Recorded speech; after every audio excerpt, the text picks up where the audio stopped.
Historians. So ಭಾಳ ಖುಷಿ ಆಗುತ್ತೆ ಈ ಟೈಮಲ್ಲಿ ಎಮ್ ಡಿ ಅವರಿಗೆ ಒಂದು ಬಿಗ್ ಸಲ್ಯೂಟ್. ನಮಗೆ ಒಂದು ಜಿನಿಯನ್ ಪ್ರಾಡಕ್ಟ್ ಕೊಟ್ಟಿದ್ದಾರೆ. ಸೊ ಯಾಕಂದರೆ ಒಬ್ಬರು ವೆರಿಕೋಸಿಗೆ ಪ್ರಾಬ್ಲಮ್ ಹೇಗಿತ್ತು ಅಂತ ಹೇಳಿದ್ರೆ ನೀವು ಗಾಯ ನೋಡಿದ್ರೆ ನೀವೇ ಹೇಳ್ತೀರ, ತೋರಿಸ್ತಾರೆ. ಸೊ ಈ ಲೆವೆಲ್ ಇದಕ್ಕಿಂತ ಜಾಸ್ತಿ ಆಗಿತ್ತು. ಈಗ ಒಣಗಿರೋದು ಇದು ಆ್ಯಕ್ಚುಲಿ ಹೇಳಿದ್ದು, ಈಗ ಒಣಗಿರ್ತಕ್ಕಂಥದ್ದು. ಇದಕ್ಕೆ ನಮ್ಮ ಜೊತೆ ಇರ್ತಕ್ಕಂಥ ನಮ್ಮ ಸರ್ ಏನೇನು ಪ್ರಾಡಕ್ಟ್ ಕೊಟ್ಟರು, ಏನು ಇದು ಮಾಡಿದ್ರು ಅಂತ ಅವ್ರ ಬಾಯಲ್ಲೇ ಕೇಳೋಣ. ಹೇಳಿ ಸರ್. ಸರ್ ಹೇಳಿ ಸರ್. ನಾನು ಇದಕ್ಕೆ ಫಸ್ಟ್ ಇವರು ನನ್ನ ಹತ್ರ ಬಂದ ದಿನ ನನಗೆ ಭಯ ಆಯಿತು. ಆ್ಯಕ್ಚುಲಿ ಎಲ್ಲ ನೀರು ಎಲ್ಲ ಸೋರ್ತಾ ಇತ್ತು, ಮತ್ತು ಬ್ಲಡ್ಡು ಇದೆಲ್ಲ, ಈ ಗಾಯ ಏನಿದೆ ಇದೆಲ್ಲ ತುಂಬ ಪಸ್ಸಾಗಿತ್ತು. ಮತ್ತು ಆ ಕಡೆ ಕಾಲೂ ತುಂಬ ಡೇಂಜರಸ್ ಸಿಚುವೇಷನಲ್ಲಿತ್ತು. ನಾನು ಅವರು ಲೇಸರ್ ಆಪ್ರೇಷನ್ಗೆ ಹೋಗ್ತೀನಿ ಅಂತ ಹೇಳಿದ್ರು. ಲೇಸರ್ ಆಪ್ರೇಷನ್ ಬೇಡ, ನಾನು ಪ್ರಾಡಕ್ಟ್ ಕೊಡ್ತೀನಿ, ಹುಷಾರಾಗುತ್ತೆ ಅಂದೆ. ಇವ್ರಿಗೊಬ್ಬರು ಫ್ರೆಂಡು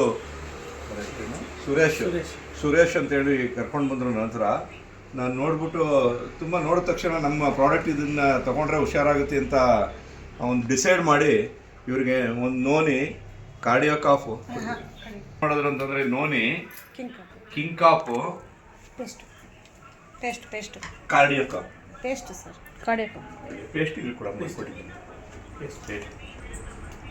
ಕಾರ್ಡಿಯೋ ಕಾಫು ಮತ್ತು ಲಿವೋ ಕಾಪು ಮತ್ತು ವಿಸ್ಟಾರ್ ಪೇಸ್ಟು. ಆ ಪೇಸ್ಟಲ್ಲಿ ಏನು ಮಾಡಿದ್ರಿ ಸರ್ ನೀವು? ಇದ್ರ ಮೇಲೆ ಹಚ್ಚಿದ್ರು ಸರ್, ಇಲ್ಲಿ ಈ ಕಡೆ ಸುತ್ತ ಆ ಕಡೆ ಈ ಕಡೆ ಇದು ಬರ್ತದೆ ಅಂದ್ಬಿಟ್ಟು ಹುಷಾರಾಗಿ ಮಾಡ್ದೋ. ಅದ್ರ ಮೇಲೆ ಹಾಕಿದ್ರೆ ಕಡ್ತಾ ಬರುತ್ತೆ ಅಂದ್ಬಿಟ್ಟು ಜಾಸ್ತಿ ಇದ್ದೇ ಬರೋಲ್ಲ ಅಂತೇಳಿ ಆ ಕಡೆ ಈ ಕಡೆ ಸೈಡ್ಗೆ ಸರ್. ಅರ್ಥ ಆಯ್ತಾ? ಈ ಕಡೆಯಿಂದ ಕ್ಲೋಸ್ ಆಯ್ತಾ ಬರ್ತದೆ ಇದು ನನ್ನ ಕಾನ್ಸಂಟ್ರೇಷನ್ ಇಂಪಾರ್ಟೆಂಟ್ ಇದು ಅವ್ರು ತಗೊಳ್ಳೋದ್ರ ಜೊತೆಗೆ.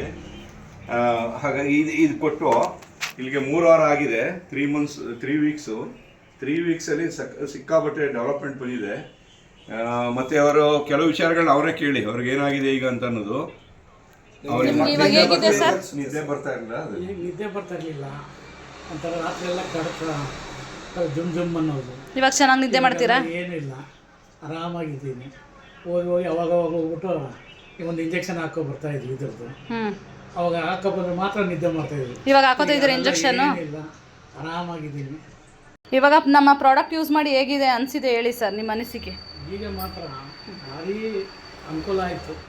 ಏನಂದರೆ ಅಷ್ಟು ನೋವು ಅನುಭವಿಸ್ತಾ ಇದ್ವಿ. ಈಗ ಬಂದ್ಬಿಟ್ಟು ಆ ನೋವೆಲ್ಲ ಏನೂ ಇಲ್ಲ. ಇಲ್ಲಾಂದ್ರೆ ಹೋಗಿ ಅವಾಗ ಒಂದು ಪೈನ್ ಕಿಲ್ಲರ್ ಹಾಕಿಸ್ಕೊಂಡು ಬಂದು ನಿದ್ದೆ ಮಾಡ್ತಿದ್ವಿ. ಇವಾಗ ಇಂಜೆಕ್ಷನ್ ತಗೋತೀರಾ ಸರ್? ಇಲ್ಲ, ಇಂಜೆಕ್ಷನ್ ಟ್ಯಾಬ್ಲೆಟ್ ಯಾವುದೂ ಇಲ್ಲ. ನಮ್ಮ ಪ್ರಾಡಕ್ಟ್ ಬಗ್ಗೆ ಏನು ಅನ್ಸುತ್ತೆ ನಿಮ್ಗೀಗ? ಈಗಂತೂ ಈ ಥರ ಇರೋದೇ ಗೊತ್ತಿರಲಿಲ್ಲ ನಮಗೆ. ಹೆಂಗೋ ಹೇಳಿ ನಮ್ಮ ಫ್ರೆಂಡ್ ಹೇಳಿ ನಮ್ಮ ಸಾರವ್ರಿಗೆ ತೋರಿಸಿ ಹಂಗೆ ನೋಡಿದಾರನ್ನ ಒಂಥರ ಖುಷಿ ಆಯಿತು. ಅವ್ರು ಮಾತಾಡಿದ್ರೆ ಒಂಥರ ಖುಷಿ ಆಯಿತು. ಖುಷಿ ಆಗಿದ್ದನ್ನ ನೋಡೋಣ ಇದು ಒಂದ್ಸತಿ. ಅವ್ರು 2 ದಿವಸ ಲೇಟಾಗಿ ಬಂದಿದ್ರೆ ನಾವು ಸರ್ಜರಿಗೆ ಹೋಗ್ತಾ ಇದ್ದಿದ್ದು. ಈಗ ಅದೆಲ್ಲ ಏನಿಲ್ಲ, ಆರಾಮಾಗಿದ್ವಿ.